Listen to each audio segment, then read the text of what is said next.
Good morning, good morning. Good morning po mga kakwentuhan. It's a Friday. Ay, joke lang. It's a Thursday pa lang po, pero it's the last day of the week para po sa mga trabahanteng nasa opisina na walang pasok bukas at sa Sabado.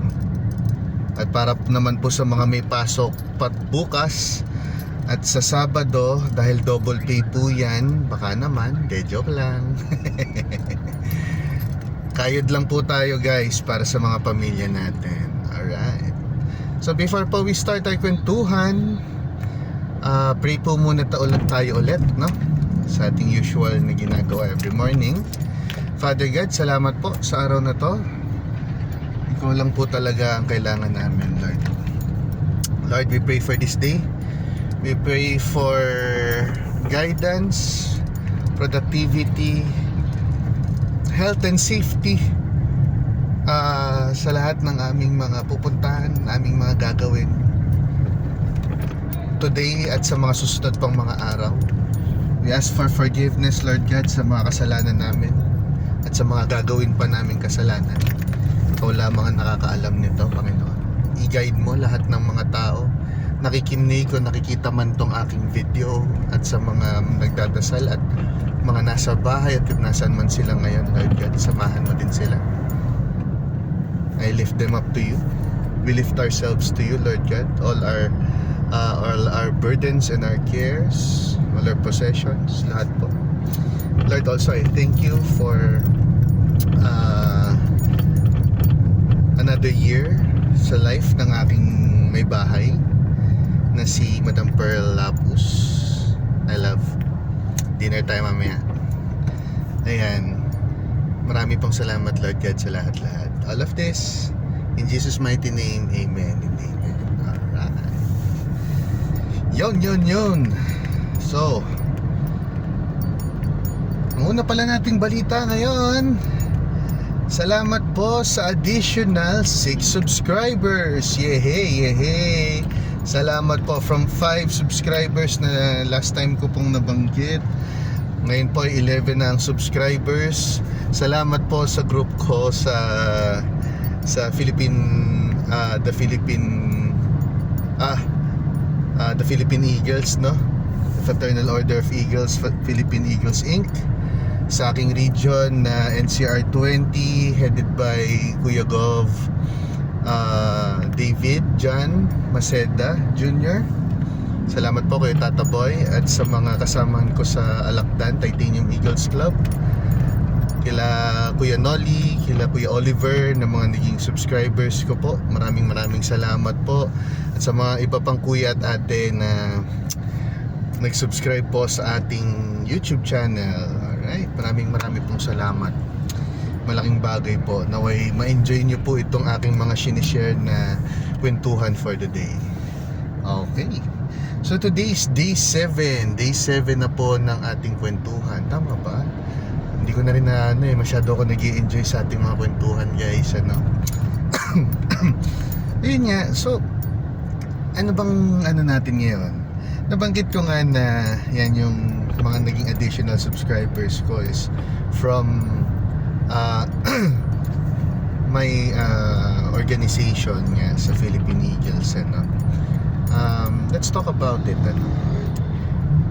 Yung Philippine Eagles kasi parang ang nangyari dyan is that nakita ko siya, ano ba siya klaseng organization.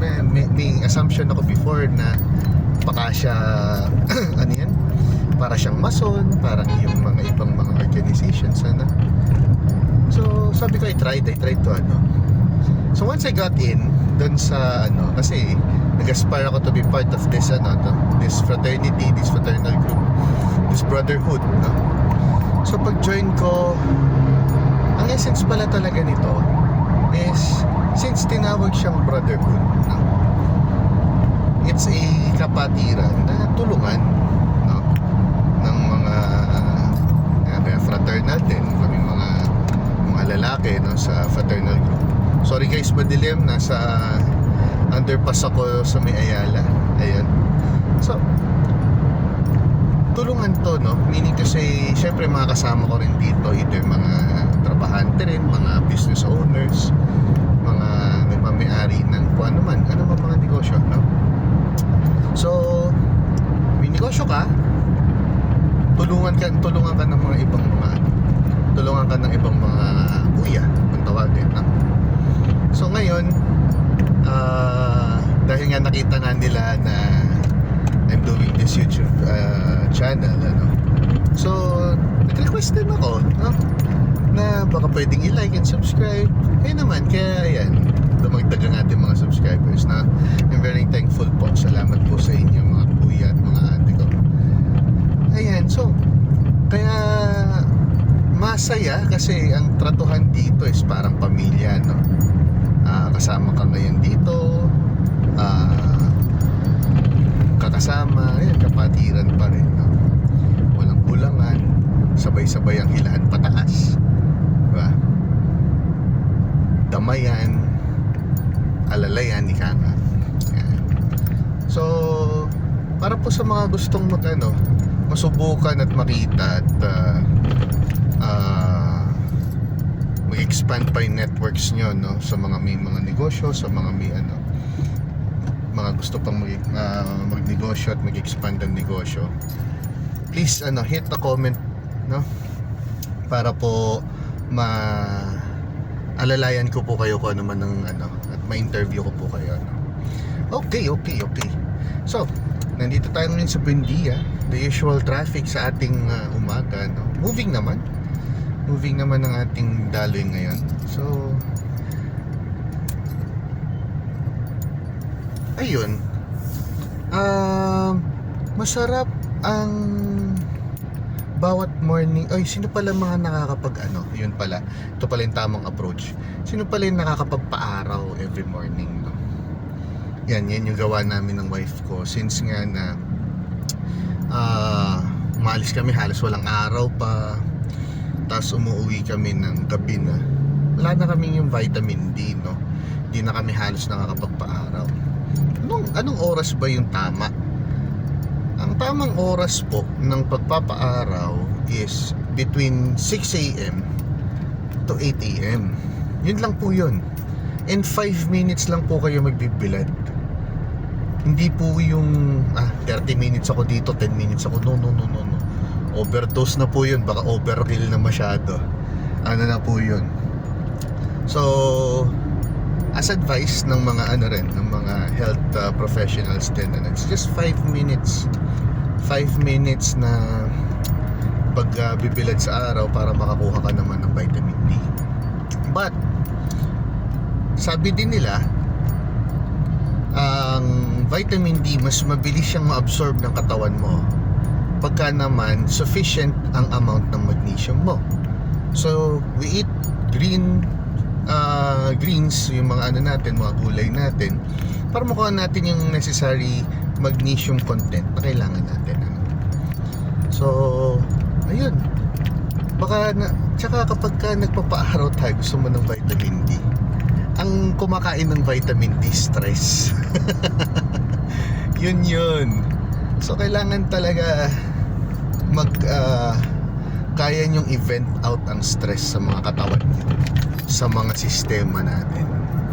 Event out natin yan. Hindi healthy yan. Kinakain yan ng zinc. Kaya ang zinc, critical na component ng ng immune system yan. Kinakain ng stress yan. Kaya tingnan mo, dali mong magkasakit, di ba? Tapos kinakain din ng stress, vitamin B1.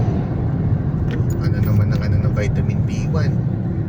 Para naman to sa pampakalma, para hindi ka naman tamaan ng anxiety mo, diba? So iwasan natin na maging stress para hindi tayo manghina, hindi tayo maging unhealthy, no?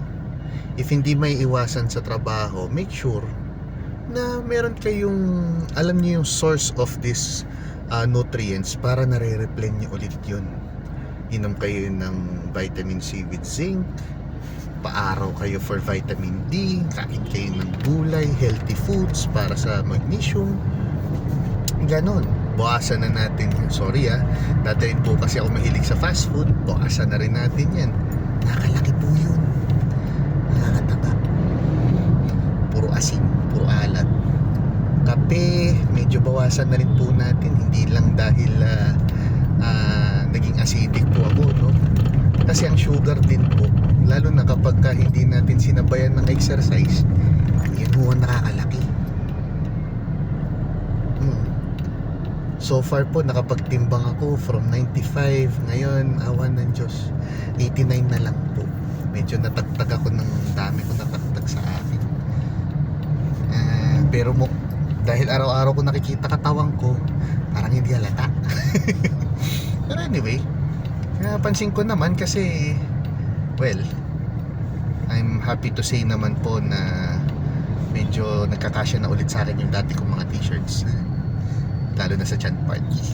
Sarap sa feeling po, nakakabata, ano yun, nakaka-feel good, ika nga. So yun, no, ang daming naapektuhan nun, no. So talagang mindset lang. Alright, so guys, yun po ang araw ating kwentuhan today, no. Please like and subscribe po sa aking YouTube channel. Marami pong salamat. At please enter your comments para sa iba pa nating mapagkakwentuhan, ano. Maraming salamat po. Salamat sa lahat po ng mga nanonood, nakikinig at mga nakasubscribe. God bless us all. God loves you. Ingat po tayong lahat. Salamat po.